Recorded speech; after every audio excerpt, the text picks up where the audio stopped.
Hello. Hi, how's it going? Yeah, I'm kind of I'm a freelance journalist, right? Okay, awesome. So what is this about? This one? Yeah, this gathering. The gathering? Yeah.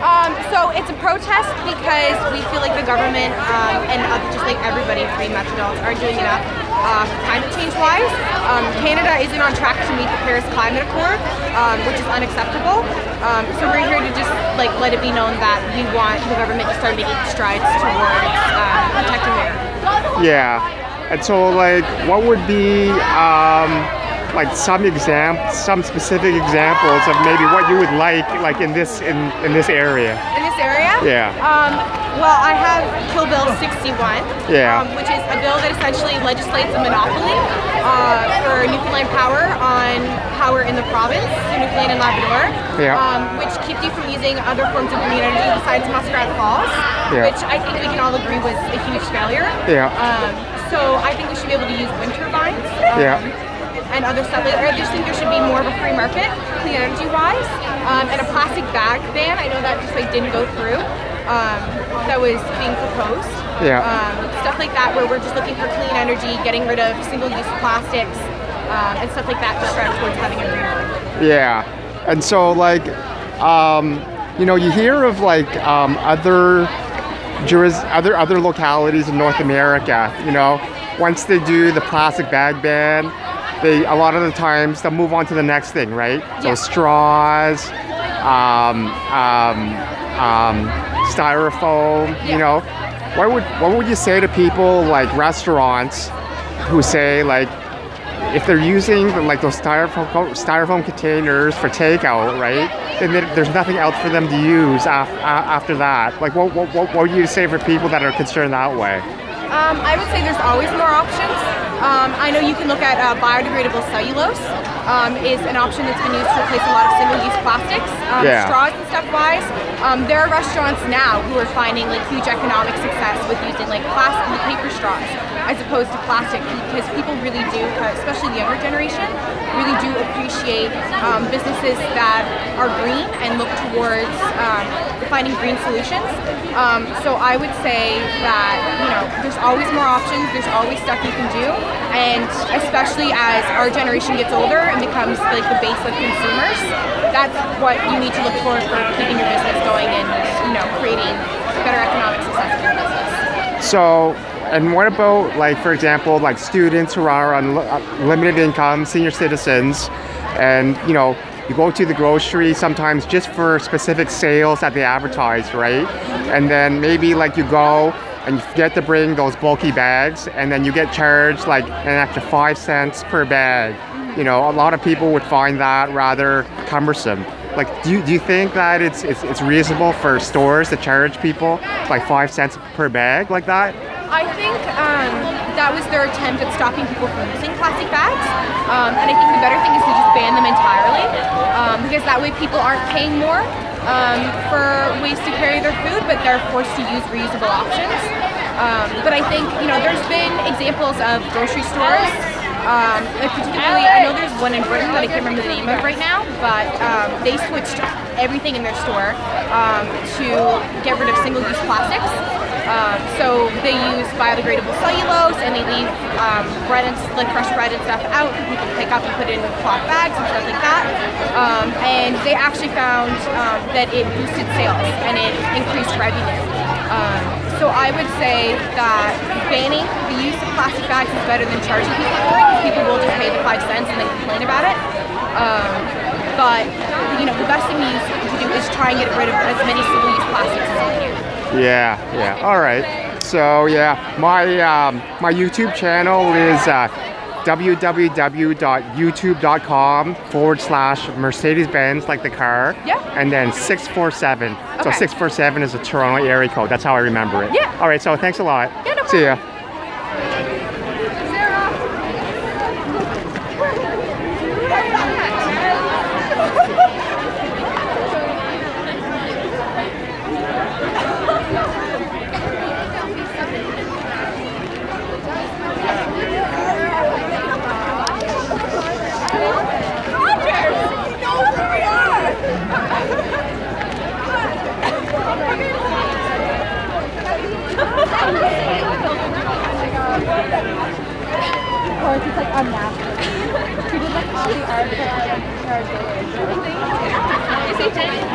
Yeah, I was just talking to her.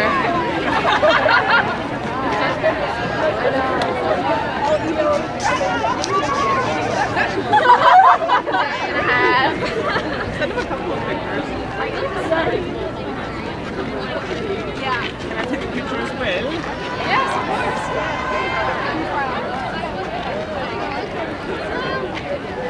You guys are so cute. 1, 2, 3, happy Friday!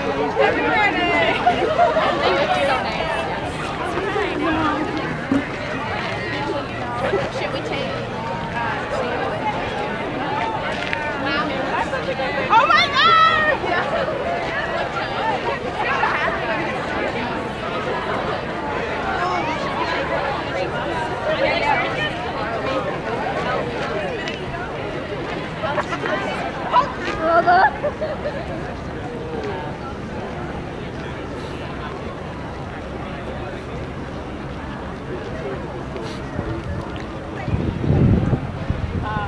Unfortunately, I have no hand in that. It's an unfortunate turn of events that certainly has come across. So for me, it's about my bid and what I have to offer. I've 10 years in municipal government, and I'm a very outspoken advocate. You know that I've been a long-time supporter of the NDP for over 25 years. I ran the Waters by-election, a tough by-election to work to run in. I've been there, for a very, very long time supporting it, but right now the time is not right, and I'm honored and privileged to be elected as the Deputy Mayor of the City of St. John's. I love municipal government, and I will continue to work for the citizens of the city and for the citizens of the province in my capacity in that role. So, did I speak to you at all? I had a meeting a half hour before the announcement was made, and that's when I was made. Well, part of the discussion, I had been reaching out for quite some time, but unfortunately that engagement wasn't there, but I do certainly wish them well. Thank you very much. Okay, thank you. I'll let you get back to you. Anyway, good luck. See you good? I got it. Thank you. So I'll just head back. I'll take the car or whatever. Okay, good stuff. See you later. In August 2018, Greta decided to stand outside of her parliament, her Swedish parliament building, for 3 weeks.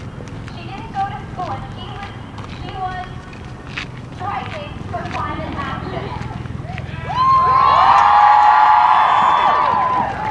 Basically, this whole thing caught on really fast. And it's kind of silly to think that it takes one student to stop going to school for 3 weeks to get the entire world's attention. So,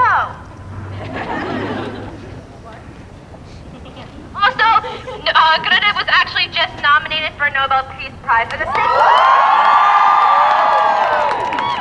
So today we join 127 other countries who are doing this international protest today on March 15th. And we are one of 1,700 strikes that are happening globally. So proud of Newfoundland to finally be catching on to this trend and to this movement, and we are officially coast to coast of Canada. So this global movement really surrounds the Paris Agreement. The Paris Agreement was put in place in 2016. Basically, we need to keep our global average temperature at 2 degrees or below above pre-industrial temperatures, and we need to do this now. So this Paris Agreement was put in place in 2016 to ensure that this goal would be met. So basically, every country was given a certain goal that they would have to meet in terms of reducing their carbon emissions and in terms of reducing their fossil fuel usage. This means that every 5 years, each country will be checked in on. And this, obviously, the Paris Agreement, this is the solution. And if we follow this, if we follow the Paris Agreement, we can keep this goal of keeping the Earth at 2 degrees Celsius or below. But where the problem occurs is that our government, our political leaders, and our global leaders are not adhering to the Paris Agreement.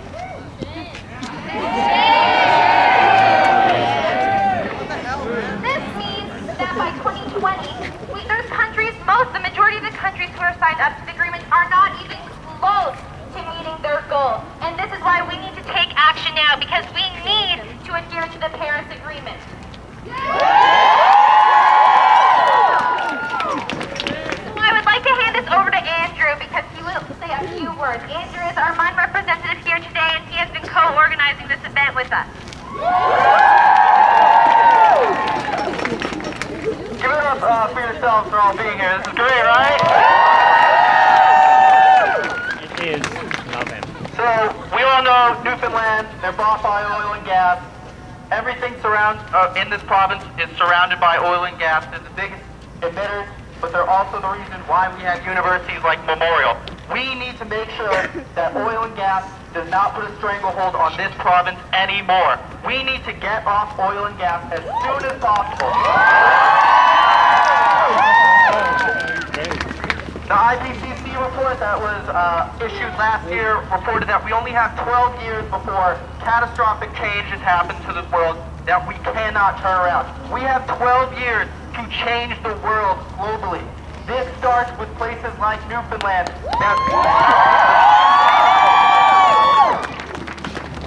That means specific policy measures that need to be met.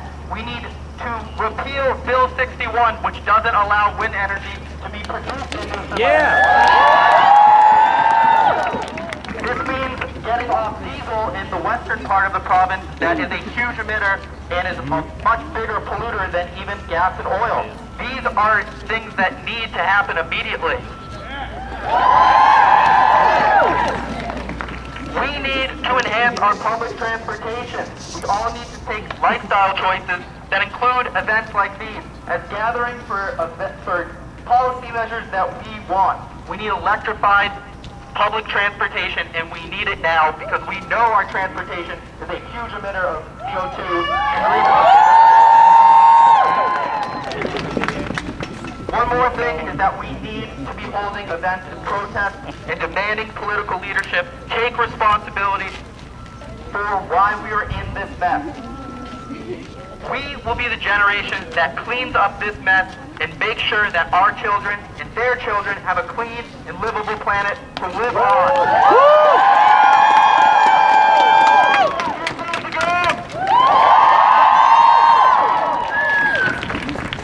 So in terms of some logistics for what's about to happen, we're going to march up to the Confederation building, and this protest is not a hate protest, okay? There will be no hate speech.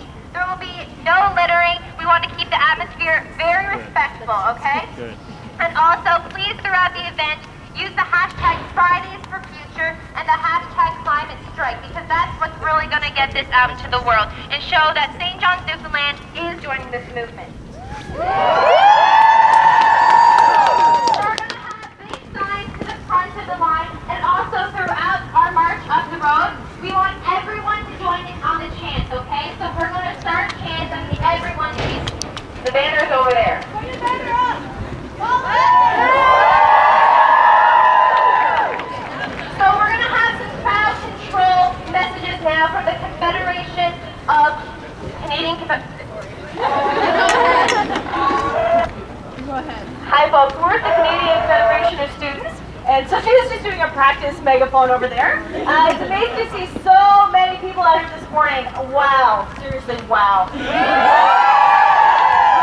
So the Canadian Federation of Students unites 500,000 students across this country, and we have been a part of climate action. We will continue to do so to ensure that we have a world to live on. So, now, you're going to see folks with these very attractive vests that I'm wearing. Hello. So we're going to be on the outside of the group. This large group is definitely going to go into the street. So that means we have to be extra careful. So you need to go at kind of a slow pace. Can I see that big sign again? Big sign. Stay behind the big sign. They're going to be our leaders in the front, and also stay to the side of us. So we're going to be on the outside on the street. Make sure you're inside of all of our orange vests here. And yeah, do something on top. If anything happens, maybe you take a tumble. That's okay. Come back. We have safety kits as well. We can help you out. And I think maybe we should do a little practice chant. With so many loud voices.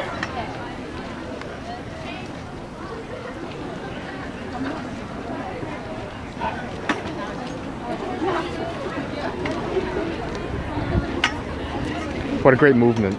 I'm sort of a journalist too. I was just wondering, you guys are wearing yellow vests. Now, are you guys also part of the yellow vest movement? Absolutely not. Okay. We're against the yellow vest movement. Okay, They're okay. just for safety. Okay, that's great, that's great. The response is stand up, fight back.